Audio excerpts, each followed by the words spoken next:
Welcome, fair listeners. This is Bourbon Wine and True Crime, a podcast where three energetic but perpetually exhausted best friends sit down once a week to discuss true crime and gossip about a bunch of bullshit. Hello, ladies. Hello. Why, hello there. You look lovely. Oh, well, thank you. As do you, gorgeous. Two of us did our makeup, and it wasn't this person. Well, if you call putting red lipstick on makeup, then I'm here for it. You know what? Just call us the clowns, because we are rolling in. We are ready. I have my my Ipsy chapstick. Ipsy sponsor us. So do we want to do an introduction? Do we want to do a quick catch up? We haven't seen each other in a couple weeks.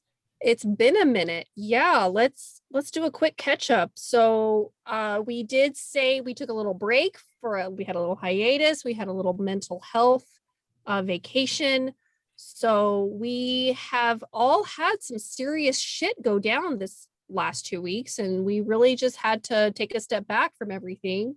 For me, a lot of personal stuff. It's the end of the year. It's crazy. But I'm so glad to get back with my two favorite females in the world and sit in my closet with a bottle of wine and get down to some bullshit. So that's me. Sunny, how you doing? I mean, it's just pickles from here on. So for those of you watching on YouTube, you can see that my background is my favorite treat. But no, I wish that my world had been full of delicious kosher dills, but it's just been kind of a lot of wildness, trying to keep up with work and personal life, and yeah, just kind of been bonkers. So as always, super grateful for you ladies keeping me grounded.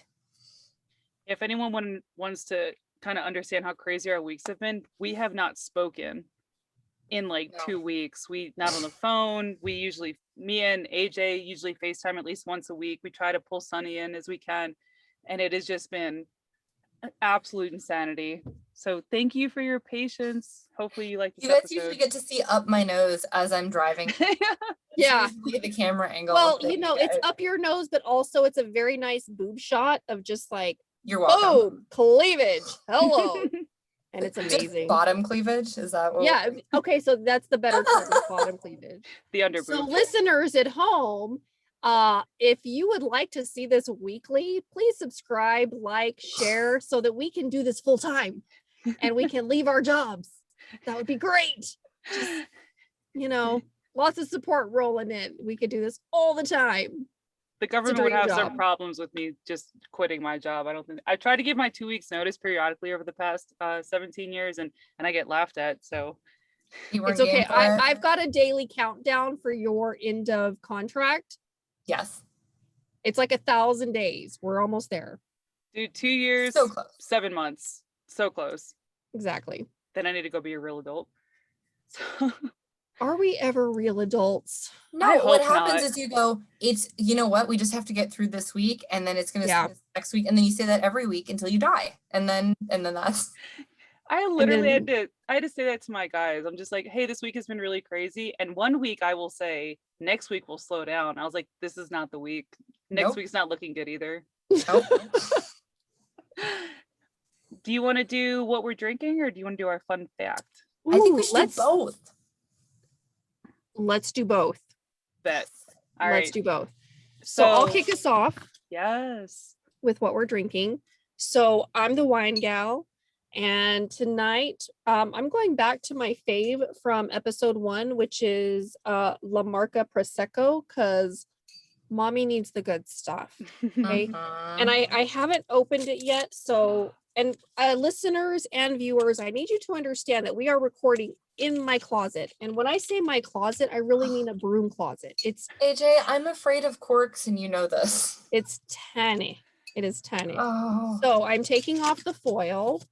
Sunny's going to close her ears, and listeners at home, if you have some, triggering sound, just put me on mute for a second. So I'm loosening the cage here.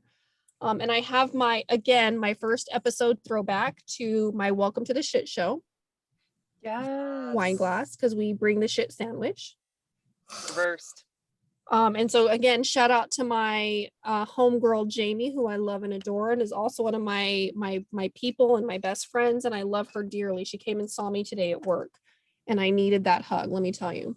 So okay, here we go. Oh, this isn't okay. I'm gonna use my periodic table t-shirt to cover the cork so that it's not gonna like hit me in the face.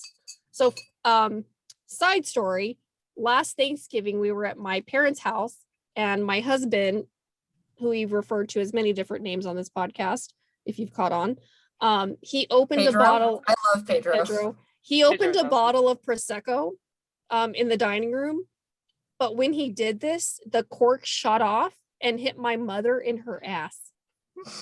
I have video as proof. She had no idea. She was like, oh! No. She was goosed in the ass. Oh! Oh God. Why? Like that. Oh. Chills.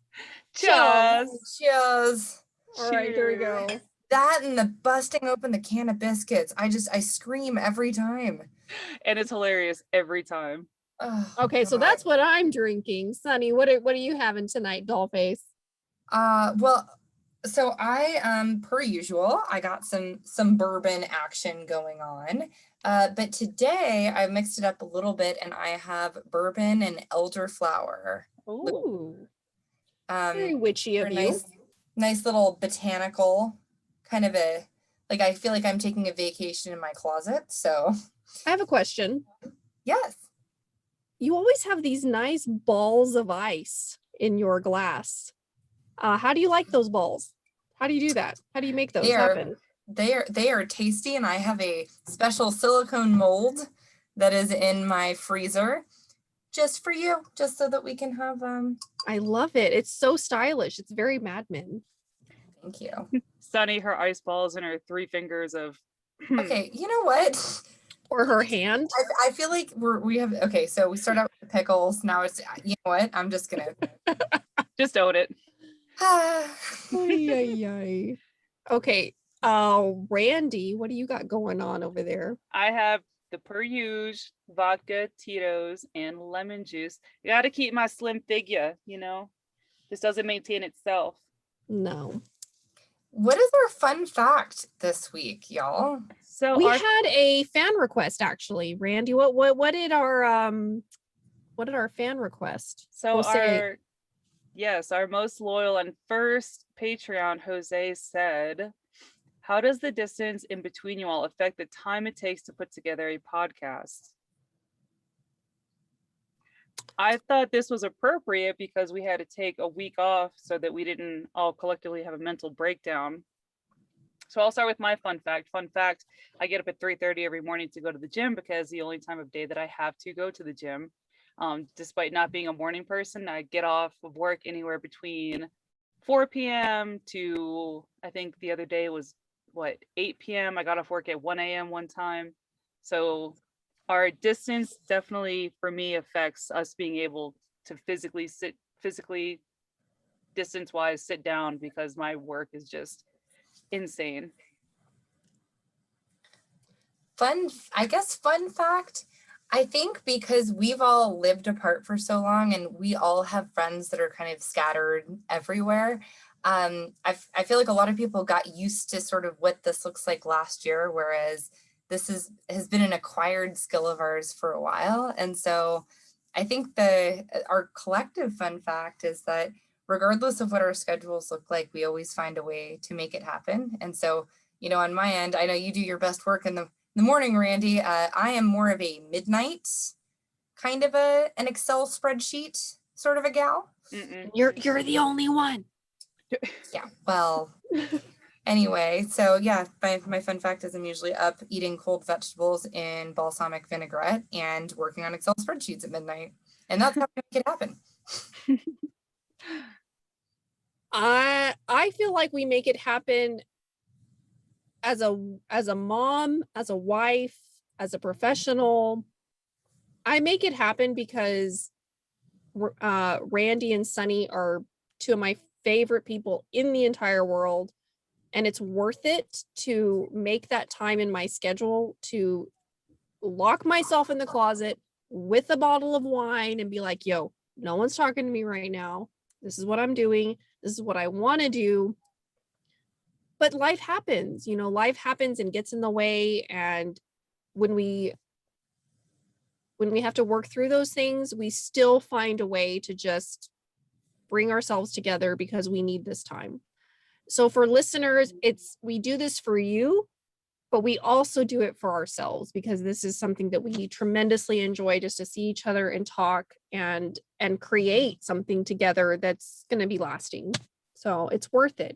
It's worth that extra effort to put in. It is a labor of love. It is, for sure. Yeah. So do you want to dive into it? We do. So speaking of labors of love, buckle up, buttercup. Shit's about to get real. Hashtag shit sandwich. Hashtag Bourbon Wine and True Crime at Instagram.com. That's right. So our topic today, I came up with a fantastic alliteration, is fabulous female felons of the 1920s. I love it. So we are going to be diving into women gangsters of the roaring 1920s. Yeah, holla. I feel like I was born 100 years too late. Like I would have rolled with this group so easily. Mm-hmm. They're kind of amazing. So we are going to talk about fabulous female felons of the 1920s. All right. So these are women. Real quick, shout out to Wendy, who may or may not be watching this in her 1920s flappers dress. Hi, Wendy. I know. Why didn't I think of that? Oh my God. I know. Instead, I wore my Wonder Woman painted on shirt to match my background. I could have worn my flapper dress. Missed opportunity. Oh my God. Okay. You know who rocks a flapper dress? My brother. You remember? Rocky Horror Picture Show throwback? Oh. That looked so much better in a flapper dress. I'm not at all surprised. He looked so much better in it than I did. Like, genuinely. It was an androgynous, beautiful thing. It was eat your Tim Curry. I'm not at all surprised. No one is. Shout out to Sunny's brother, by the way. Yep. Hello, if you're listening, we love you. Shout out to Carlton. So who are you taking us on a journey with today? I have to readily admit that this is one of the most amazing females I've had the privilege of researching. So we are going to talk about, hold on, side note. Before I say this, promise me that we start a band and we call ourselves this. Okay. I don't care who's on instruments or vocals, but this is our next band name. All right. So the woman that we're going to talk about today, her name is Alice Diamond. And she was the leader of the 40 Elephants. I was going to say elements. I like both. The 40, there's not 40 elements, by the way. There's a lot more than that.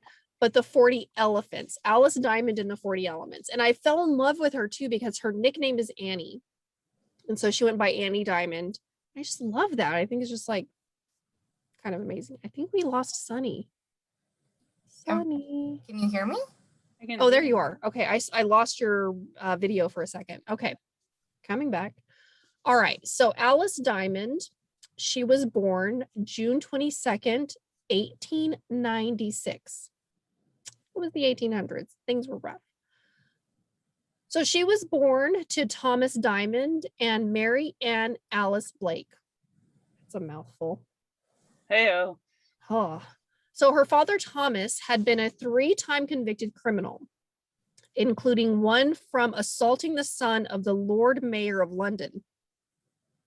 Her mother was born Mary Geary, and the name Blake when her parents married. So her mother's parents weren't married when she was born. When they finally married, then she took the name Blake. Okay. I found this fact interesting. I digress for just a moment because we did the intergenerational crimes. So this young lady, she's in a crime family. So her dad was a convicted felon as well. Spoiler alert, she gets convicted. Okay. So where did I was at? Okay. So Alice Diamond, the one I'm referring to, she was the daughter, and she was the oldest of 7 siblings. So she had a lot going on beneath her. She had a lot of responsibilities. So her younger sister, Louisa, would grow up and follow in her big sister's footsteps and also join the 40 Elephants gang. Her younger brother, Tommy, became one of the notorious Elephant and Castle gang members as well. So there was the 40 Elements. Again, I sing the 40 Elements. It's that ingrained teacher part of my brain. 40 Elephants. Okay. So her brother would become a member of the 40 Elephant and Castle gang. So the Elephant and Castle gang was an all-male gang that often aligned itself with the 40 Elements gang, which was all female. I didn't know that such a thing existed, that there was an all-female syndicate 100 years ago. I shouldn't be surprised because we're badass bitches, but I was surprised. Okay.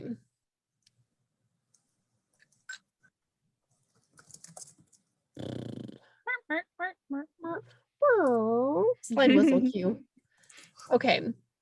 So a little bit of backstory about the 40 Elephants. So the gang within itself before Alice Diamond came along. The reign in London. So this was in London in England, and the 40 Elephants started to make their debut in the 18th century to the middle of the 20th century. So they had a very long criminal history. And they were basically around longer than some governments when you put 2 and 2 together mathematically. And they were run by all females at the time. Hell yeah. Shocking. We knew what to do. Oh my God.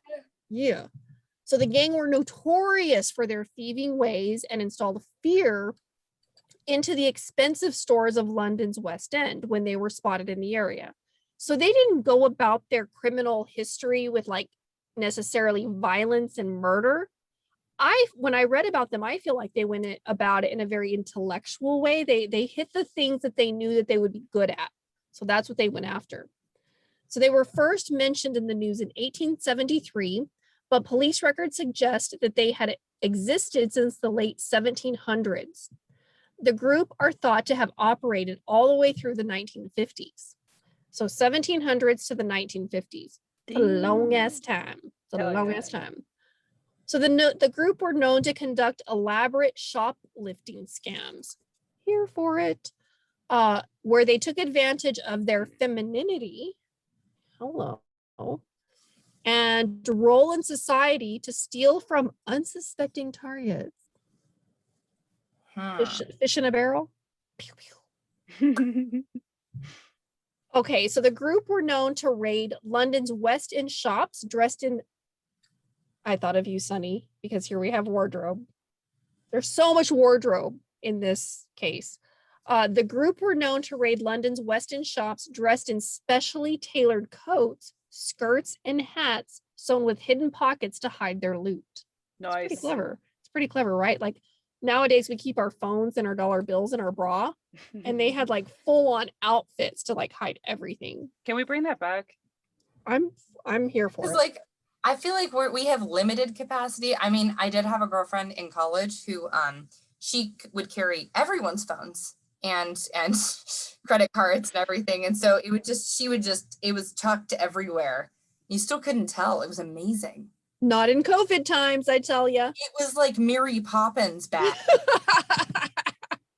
A whole lamppost. Yeah, a whole lamppost of scarves, piles of scarves getting pulled out. The measuring tape coming out, the medicine. Oh my God. Yeah, this is basically that. They had like endless fashion accessibility within their garments. So it must be said, so their wardrobe was very conservative, and the conservative outfits were designed to conceal women's bodies in public. So these were the tools that the women were able to plunder goods worth thousands of pounds. They were known to use a combination of clever distraction techniques as well as their expert seductive techniques to their advantage. Oh, wow. Also here for it. I mean, let's use what we got. 1000%. One popular technique was crowding around the counter in the upmarket stores, passing around expensive objects under the guise of excitable inspection before they were then dropped to others to conceal. So I just have this like picture in my mind, like all these women are like, oh my God, let me look at this perfume and this jewelry. And they're like low key, just like boom, boom. I could so picture. Oh my God, it's so shiny. I love this. It's so shiny. They're just like dropping Wow. like diamond rings and like makeup and etc. to like their passerby friends who are in on this. So the London 40 Elephants were a London crime syndicate. And I love the word syndicate because it sounds so much more sophisticated than a gang. Mm-hmm. You're a syndicate, like you're legit. They specialized in shoplifting, and the gang was notable for its longevity and skill in avoiding police detection because they were women. Was it because everything was just so shiny and sparkly? I just like the shiny things. They were smart. I had to have a drink. Okay. So coming back to Alice, my gal Alice Diamond's criminal career began in 1912 when she was just merely cautioned. So police caught her and they like gave her a warning, along with a young lady by the name of Mary Austin, who would Alice would later marry I'm sorry, I'm getting that confused. Mary would later marry the North London racing gangster Friedrich Sabini for stealing chocolate. So she married him because he stole chocolate. I mean, chocolate is life. Standards. I don't hate that. There are worse reasons. I'm here for it. You do you. AKA my second marriage. There we go. Randi, I love how you always say there's no way for me to say this without it sounding. Oh, absolutely fucking ratchet. Yeah, my second marriage, excuse me. Like, no, we married for love. I swear I wasn't pregnant. I was an idiot. But it never doesn't sound bad. To me personally. No, it's like you start out my second ex-husband and you always stop. You're like, there's no way that ever doesn't sound ratchet. It's But also as an old woman, I want to be like, oh, Babala, I'm on my 7th marriage. Oh my God. I have hold on, Sunny, I have the best story that has to do with you. So at your wedding to your first husband, okay, so the quick anecdote, your dad, I'll call him Jay.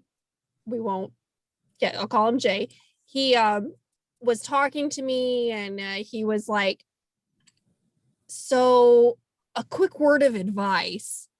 If you get married again, don't call your spouse your second wife. He's like, that's not a good idea because it leads to them thinking there might be a third or fourth. So that advice is like always stuck with me.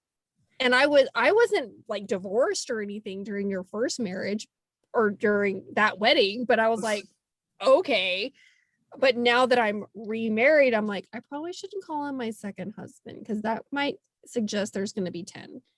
Well, AJ, do you remember Sunny's second bachelor? I wasn't around for the first one, but the second bachelorette party where this person that shall not be named, we're going around the circle giving wedding advice or marriage advice. And she's like, yeah, and mind you, to our listeners, we at that point were either going through a divorce or had already been divorced for the first time. And we're like, everyone in the circle, every single person. And this person is like, yeah, my advice to you is divorce just is not an option. And we all just look at each other like, bitch, we're already working on our second marriages. What do you? It's like, no, it's never an option. And I remember everyone in the circle was just like, no, it is. It is. It is. It It's always definitely, an option. it's always an definitely an option. option. But I think Sit that was my down. mom. She goes, no, it's definitely an option. It was your mom. It was. Shout out to your mom. Oh, that was red flag number. Real. That was red flag number 17 with that person. Jesus Yeah. Christ. Okay, For sorry. sure. No, that that's was like way tangent, but that's fine. Segue. okay. Bringing it back. So that story had to be told. Okay, so she All right. She did. Speaking of second There were marriages, some and now things, back there to were the petticoats. there were petticoats, there were hats, there were coats, there were so many chocolate and fabric. Chocolate, fabric, all good. Okay. Focus, AJ. Yes. You have to fuck us. You have to fuck us. Fuck us. Fuck us.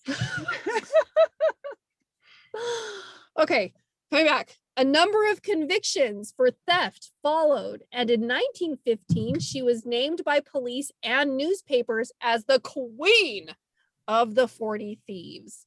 I love it. So that's Yes. also going to be another tattoo of mine. I'm making a list. And she was the successor to Mary Polly Carr, who had previously held the title. So Mary Polly Carr was the queen of the 40 elephants before Alice, and she had a terrific reign, but now Alice is taking over. All right, so Alice Diamond had taken over leadership of a large and expert group of organized shoplifters. She was a skillful. Hold on. Words. Take two. Words. Lots of S's in there. She was a. Sorry, I'm going to get this right. Did you already? How far into the bottle are you at this point, AJ? Or not far. This is segment 1. She was a skillful organizer of large. I give up. I'm done. Of large expeditions across the West End of London and spread her enterprise to provinces. Yes, she did. You must enunciate. If you're not watching at home on YouTube, I'm being extremely aggressive with my enunciation. So aggressive. Okay. She spread her enterprise to the provinces when London became hot. Her chief lieutenant was volatile and violent Maggie Hill, born Margaret Lily Hill into a criminal North London family that would one day produce Billy Hill, dubbed boss of Britain's underworld. Yeah. So I bring this up because these women came from this history and they embraced it and they went forward with it and they made a living out of it and they were badass women for it. Love it. So although Alice Diamond, Margaret Hill, and other elephants served prison terms, and remember, like, women in prison in the 1920s, like that was a big deal. So they believed the risk was worth it, the alternative being a life of poverty. The gang was known for its stylish dress and wild partying. They could put on the posh and take goods valued at hundreds of pounds from prestigious stores by using specialist garments and clever distraction techniques. Their favorite plunder was fur coats and bolts of silk, which were expensive commodities between the world wars. Here for it. They were known to drive fast cars and could be violent when confronted. I want to be her. I want to be her. Alice Diamond was over 5'8" in height at a time when the average height for a man was only 5'6". Oh no. She wore diamond rings on her fingers on both hands and could deliver a punch to a man any man would have envied. Another of the 40 elephants was Lillian Goldstein, also known as Lillian Kendall, who is also a driver for smash and grab raider Ruby Parks, tagged by the press and police as the bobbed-haired bandit. And y'all, I'll put pictures in our albums, and this bitch was gorgeous. Yes. She was your 1920s doll, bobbed hair, just like beautiful little lips, just perfect hair. She was gorgeous. So Alice Diamond never married, but she had a relationship with Bert McDonald, one of the leaders of the Elephant Gang. And Maggie Hill married long-term criminal Alfred Hughes. Diamond died at 11 Marnock House, close to East Lane Market in South Hawk, on the 1st of April, 1952. Some reports give 1955, and she died of multiple sclerosis. She never had any children. She lived a rough, fast life, and she loved it. She was here for it. She served prison sentences for violent insurrections against rival gangs. She ran her gang with authority and prestige. They had a bedtime. If there was going to be a raid the next day, it was like bedtime by 11, no drinking. That might have been a problem for me. And they nailed it. And so the 40 Elephants reigned through the 1950s.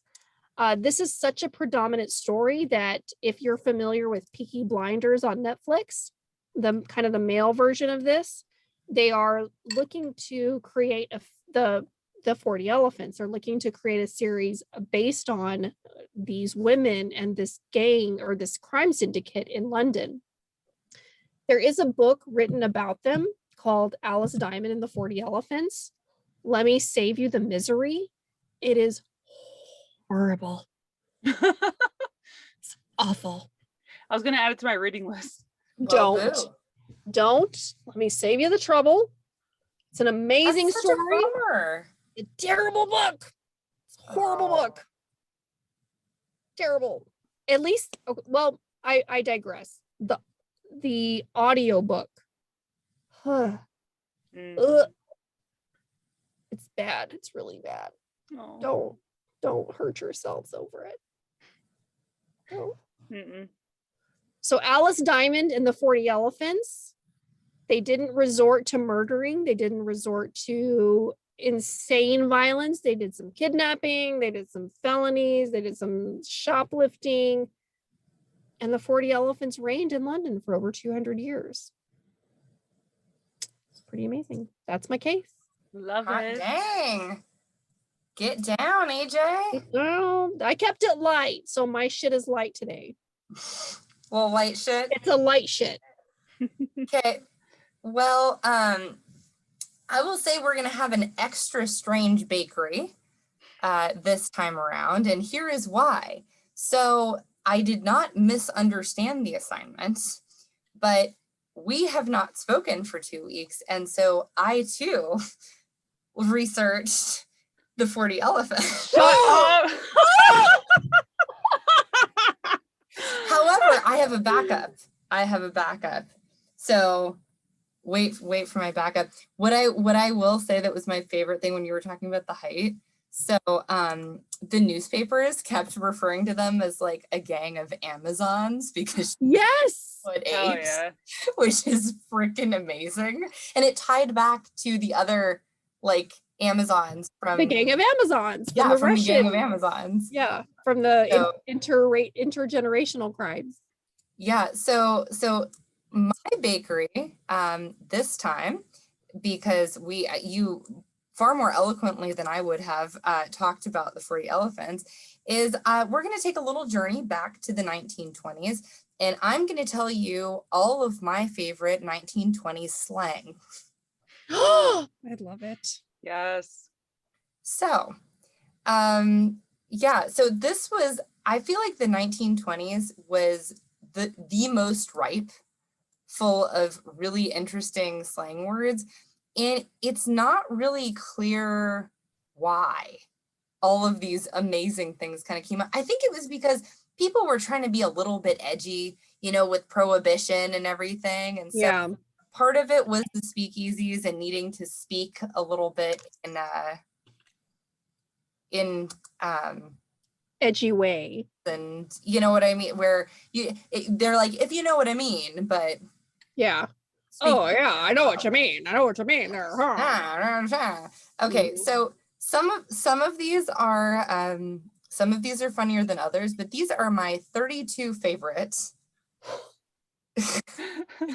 These are my 32 favorite, and they just make me so happy. So some of them are ones that we know and we use today, and I still use this frequently, is the bee's knees, which is an extraordinary person, thing, or idea. You. Yes. And Do then bees have knees? this is something that we all know pretty frequently, or that we all know very well from years past, is we've all been on the nut sometimes, I've never heard that. which is to be broke. Oh, yeah. Not what I would have guessed. Nope. Not what I would have guessed. All right, I'm not gonna. my mind went somewhere else. I'm yeah, we're there together. I mean, and then, sometimes you just want to flick somebody right on the beezer, which That's their nose. is your nose. And other times when you're really frustrated, you really just want to bop them, I do. I which do. is to kill them, apparently. Oh, Hmm? that too, Now, for sure. we all know some beautiful broads. This is where that term came about. But when you're in a situation, you really want to when you're in a situation, you really want to have the bulge. Oh, No, I don't. I really don't. Which is the advantage, apparently. Not where I saw that going. Not at all. I mean, when you hit somebody on the face, you really don't want to do it too hard. Sometimes it's just hitting them right on the button, which is the front end of the face, including the nose and end of jaw. Really I can't. specific. When you are kind of out there looking for dates, you want to watch out for cake eaters. No, I Oh, I don't. love that phrase. I don't know. I'm not entirely sure what it means, but don't be a cake eater. This is a ladies' man. Oh, fuck boy. Yeah, because I get it. we're looking for authentic guys, because authentic guys are the cat's pajamas. I think we all know. And I feel like cake eaters, they often have to cheese it, where you put things away or you hide them. Hey. This is something that probably happened, I don't know, with maybe the male side of the 40 elephants, more so, but they probably filled a lot of guys with daylight. I feel like that could be a prison term. Putting a hole in by shooting or stabbing. Yes. Point proven. And they were stealing all kinds of dingus, which are things. Dingus is things. Mm-hmm. So the what was it, the bob-haired bandit? Bandit. Bob-haired bandit. She was a real dish. Oh, she was. And she probably wasn't any kind of. She wasn't the type of woman who was duck soup, which is Duck soup. She may have flim-flammed a few guys. I may have flim-flammed a few guys. She may have flim-flammed a guy or two with her gams. Yes. She just, to look at her, was very hotsy-totsy. Ooh. And probably after a while, when her crimes kept going, they may have hired a house dick or a house peeper. Or a house what? Peeper, which apparently is a house or hotel detective. Oh my goodness. Okay. Yeah, and when Alice Diamond was trying to get out of things, she might have given them one right on the kisser. She did. And then she was like, give me a hotsy-totsy. Just give me a... Make it a double. I don't know why she's all of a sudden New York when she's British. and then I feel like these were gals that really knew one's onions. Layers? They knew exactly what they were talking about. Got it. Just like we want to avoid cake eaters, you also want to avoid lounge lizards. Lazy? Which is a ladies' man, again, apparently. Oh, nice. Mm-hmm. This was just, there were so many words for murder, and one of Ooh, share. well, so these were my two favorites, which were you either pooped them or you did a rub out. Uh-huh. I love it. Yeah, so once again, you know, you really don't want to get flicked on the beezer or the schnozzle. Schnozzle. Schnozzle. And when you're in a situation, you really just want to sneeze what you can. Not in COVID times, you don't. To take things. And I don't know if the 40 Elephants got up to this, but they may have done a soup job or two. I bet they did. Specific term, which is to crack a safe using nitroglycerin. That's very specific. And it's pretty easy to have a distraction while it's going on if you're a tomato. Which is a pretty woman. Okay. And, you know, if you're trying to get information, you really don't want to be tooting the wrong ringer. No, you really don't want to toot the wrong ringer. That would be It's awkward horrific. for everyone. It is awkward for everyone. And if you toot the wrong ringer, you may end up in a wooden kimono. Oh, God. Coffee. Oh, that's a casket. Yes, it is. In my advice, you're best off if you shut your yap. Shh. Shh. Shut your yap. Shut Shut your yap. Again, I don't know And, why they're all in New York. Those are my favorite 32 slang terms from the 1920s. Shut your yap. Give me my hotsy totsy. That tomato over there is gonna make it happen. We were born in the wrong century. I would really like for us to somehow develop a song that only uses these phrases and words. I'm here for it. I think we could do it. I'll provide Like- background beats so we don't scare away all the listeners because I cannot. Watch out or I'm gonna sneeze your beezer. And I fear that I don't have a crime for today. I think the crime is that I think that was your crime. that may have been the crime. And it And was so, amazing. It was vernacular crimes of the 1920s. Vernacular, you know what? That's exactly what I meant for it to be. Mhm. Vernacular crimes Nailed it. of the Hashtag. 1920s. Loved it. Here for it. Well, And that's I'm going all to I find a got. way to incorporate those phrases into my speech tomorrow. Yeah. oh, you won't. Totes will. That has to be recorded. Totes So will. for mine, despite helping to come up with a syllabus, AJ, as you were talking, I was just like, well, my girl was definitely born in the 1930s. We're good at this. We are. We are are spot on. successing. Hey, look, an attempt was made.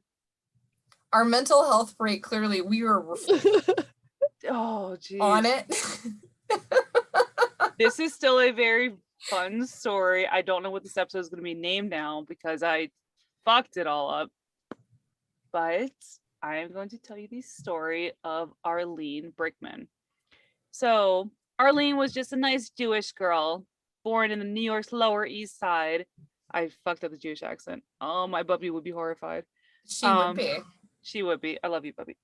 So she was born in New York's Lower East Side in 1933 or 34, depending on the sources that you're looking at. Sources are listed in our show notes. Her father was Irving Weiss. He was a You don't get much more Jewish than Irving. 100%. It gets better. Right? You really don't. You don't. Brickman and Weiss. Yeah. So he was law a firm. I think it's a law firm. That is 100% a law firm. Brickman and Weiss. Irving, Rickman, and Weiss. Yeah, I'm trusting them with my financial future. wasn't that Breaking Bad, right? Brickman, Weiss, and the other guy. It's been a while since I saw it. So he is a well-connected Jewish racketeer whose official job, quote unquote, magic air quotes, those of you watching on YouTube, he owned a car dealership, but he also laundered money. He sold Cadillacs and Rolls Royces to a wealthy clientele whose ranks included many of the city's most prominent mobsters. So as a young girl, Arlene chose Virginia Hill as her role model. Real quick, Virginia Hill was another female gangster who is known to be the girlfriend of Bugsy Siegel. Siegel? I think it's Siegel. I think so too. Yep, we'll go with that. According to Hollywood, it's Siegel. Hmm. Can you also do like a seagull impression, AJ, or are we only with primates? Oh, I can do a Siegel. Send it. Okay, keep going. I might interject. Keep Okay. going. So Seagull. I gotta get ready. I I need time. Okay. me. That's okay. Go ahead, Randy. So Arlene told Teresa Carpenter, who wrote a book about Brickman called The Mob Girl, A Woman's Life in the Underworld. Oh, words are hard. A Woman's Life in the Underworld, said, quote, "In my eyes, he was a broad that really made it good." So as a teenager, Arlene began hanging out with Italian mobsters. She frequented mafia nightclubs, seducing mobsters and later running things. For those of you on YouTube, I'm using air quotes for seducing because she was around 16 when this was going on. So I don't know if it's seducing or... So she was middle-aged. Yeah, She was right? middle-aged. By their standards. She was a spinster. Why wasn't she a married yet? She was 4 years past her due date. Carry on. Yeah, or hadn't hit puberty yet. It's fine. This is fine. We're all fine. So skip ahead a little bit. When Arlene was 35, so mind you, she had been running with this crowd for many years, but she was a woman and she was a Jew running with these Italian guys.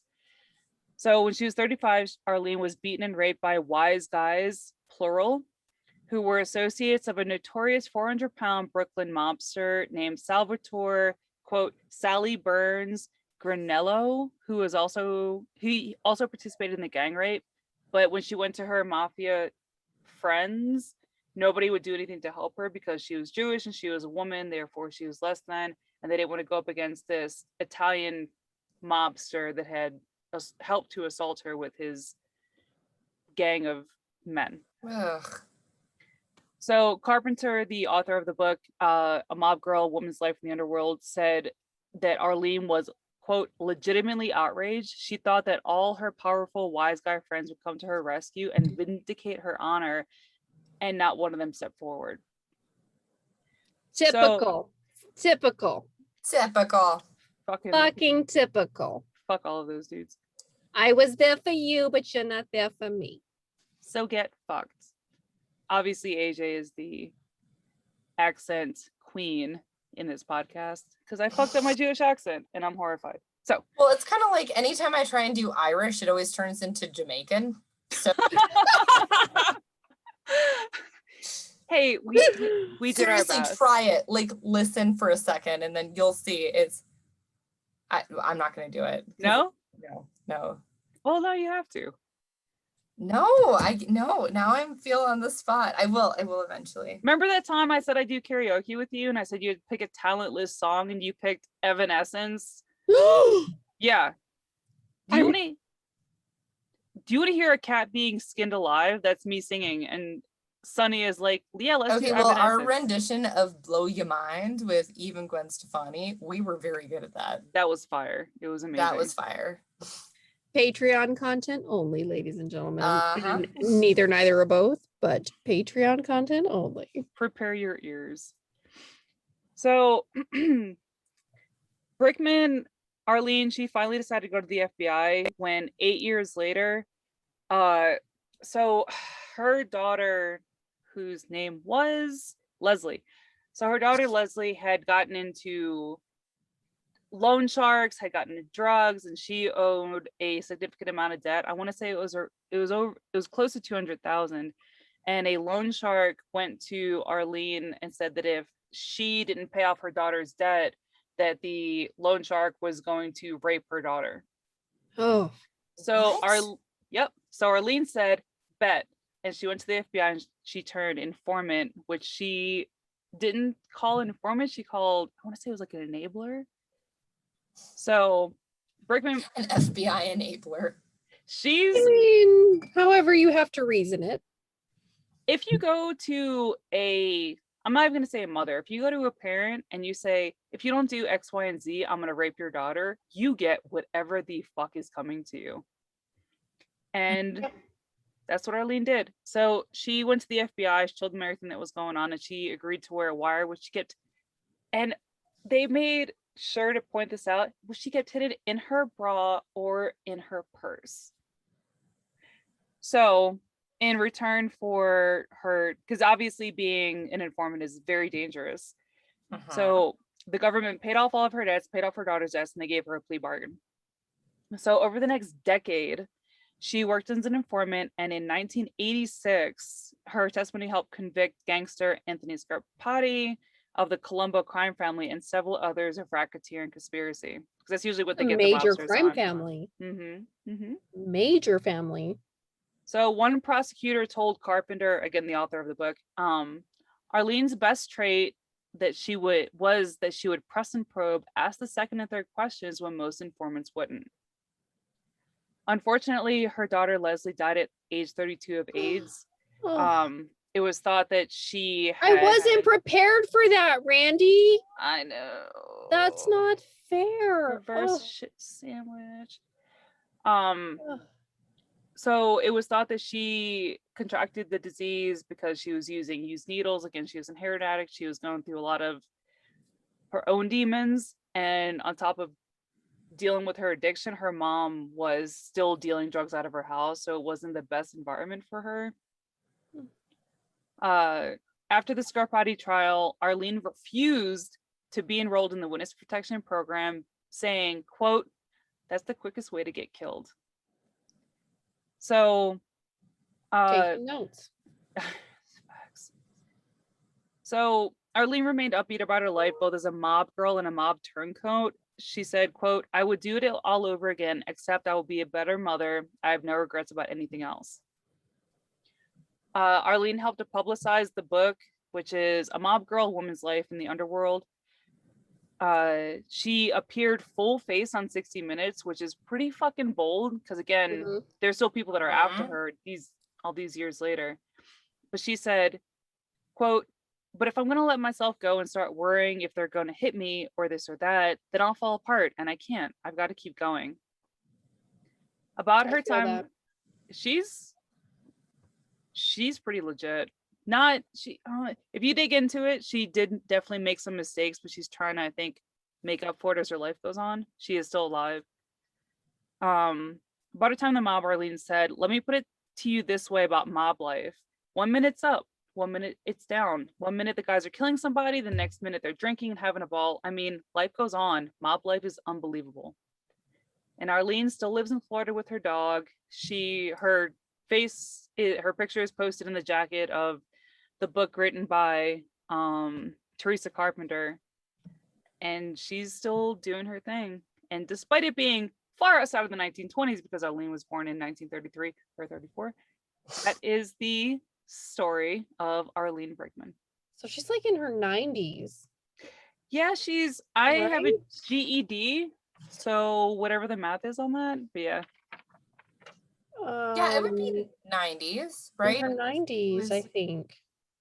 Wait, unless she was born in the 30s, correct? Yeah. Yeah, then that sounds. So she's in Florida, living her best life with her dog in her 90s, being all Jewish and fabulous and shit. I will say, I'm not going to gloss over if you read about her. If you go, this is a very quick story for me, or a very quick case. If you dig into it, she wasn't the best person at times, but I do 100% respect that she didn't retaliate when they attacked her, but when they threatened her family, she was just like, "All right, I'm taking all of yous down right now." And she did this shit for, dude, 10 years as an informant. I would have a goddamn heart attack. That's a lot. Good on her. That is my keys. But as women, how much of our lives do we live kind of in an informant kind of mode? Like, I'm a mom, I'm a wife, I'm a professional. There's all these different like cloaks and hats and costumes that we wear every day. It's like, what's another one? Yeah. What's another one? No big deal. It's fine. Everything is fine. I'll just pay my therapist double. Well, even with my job, I'm a pretty aggressive person by nature, and I have to. What? What? No. What? And I have to tiptoe around these male egos because I could say things the way I want to say them and it's not going to be effective. Or I can just be like, look, you had a really great idea and I totally respect you. And I love all of the things that you say. But, maybe there's a suggestion where you do this and it would be so much more effective. And I want to shoot myself in the fucking face every time I have to do it. But at the end of the day, I have to do things to be. I love this is the corporate way. Mhm. I hate everything right now. It's how it goes. It's like, Yep. yeah, I'd love it if we could all speak directly and be like, hey, we're adults. We got to do a thing. Let's do the thing. You can't. But like, Nope. why are you so aggressive? Well, what was the term you used? Overbearing. You're being Ov- overbearing. I'm being overbearing. by Combative. enforce. That's the one. Ugh. Like I I roll s- my eyes out loud. I just rolled my eyes over my fucking retinas detached. One day. One day. But for now, just hey, I have a really good idea that I'm sure you already thought of. But maybe this will work. I don't want to seem too assertive or aggressive. Don't want to make anyone uncomfortable. But I should legally be allowed to fight somebody once a quarter. Like, hey, you can say whatever stupid thing you want to, but now I'm going to punch you in the mouth for it in 3 days. wait, no, Huh? you are going to wait. Oh yeah. What's the phrase? Wait for it. Okay, so be on the nut. I'm sorry. I have to write that down. Where's my notebook? Okay, well, so first you have to pick like which face part. So there's yap, there's schnozzle, there's puss, there's kisser, there's button. Can I interpret those phrases however I choose? You are welcome. You're going to do something to one of those things though. Awesome. Cool. Yes. So you're going to bop them on the button. One day. I'm off parole now, so I'm good. Randy. Oh, I'm just kidding. Lordy, JK, lordy. JK. So that's our shit sandwich this week, fair listeners, I feel ladies like and gentlemen, neither Weird neither or both. ingredients for the sandwich. It was weird ingredients for the sandwich. It was. Well, yeah, because it was like female empowerment, funny phrases, and me is like rape. I need to add to our disclaimer. It reminds me of, have you guys seen the it's like movies in 5 seconds or something? Yeah. Mhm. You remember? So the one for Amadeus is my favorite. I love that one. Where it's literally like thud.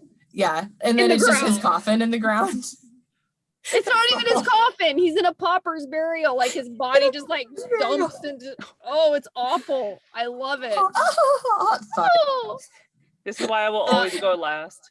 Google it, ladies and gentlemen, children, neither or both.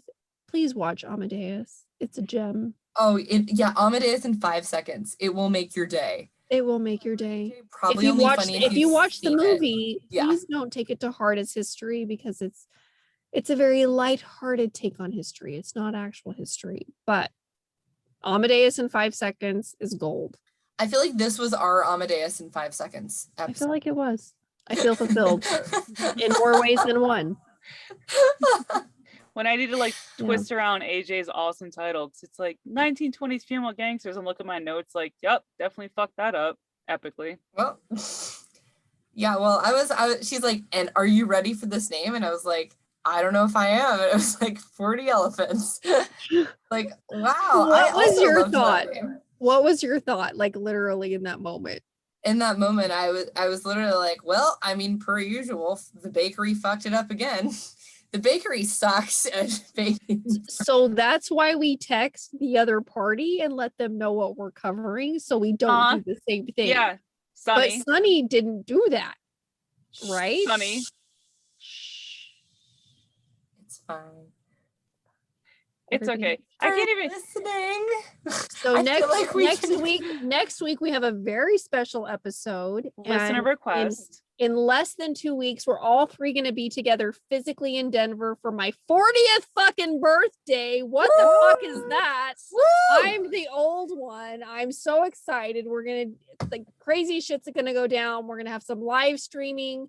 We're going to do a live episode. It's going to be fucking amazing. We are going to be the fabulous female gangsters of Denver. It's going to be righteous. Now we are. So thank you, listeners. We love you. We heart you. Thank you for your support. Keep watching. Like us, share us, and subscribe. Randy, will you give them our handles? So you can find us at Bourbon Wine and True Crime on Instagram, Facebook, and Patreon, and also on YouTube at Bourbon Wine and True Crime, where you can see our lovely faces and all of us making weird expressions at each other and weird finger things. Well, that sounded wrong. Oh, it's so very wrong. I don't want to be right. But I don't you want can to see be our right. you can see our awesome backgrounds. Please like, subscribe, comment. We are taking listener suggestions. Next week is going to be a listener suggestion, which we're not going to unveil it yet. But if you know what it is, you know what it is. So we're super excited for that. But please like, subscribe, comment. Our social media is full of mildly, not quite inappropriate memes that you can share to Here for all it. of This is maybe true. maybe not your family, because it's kind Definitely not your No. family. of don't Hard bring your pass. don't bring your family into this. Nope. Mm-mm. Thank you, fair listeners, for listening, and we look forward to seeing you soon. You're the bee's knees. You're the bee's knees. Bye. We love you. Bye. Mwah, mwah, mwah. Mwah.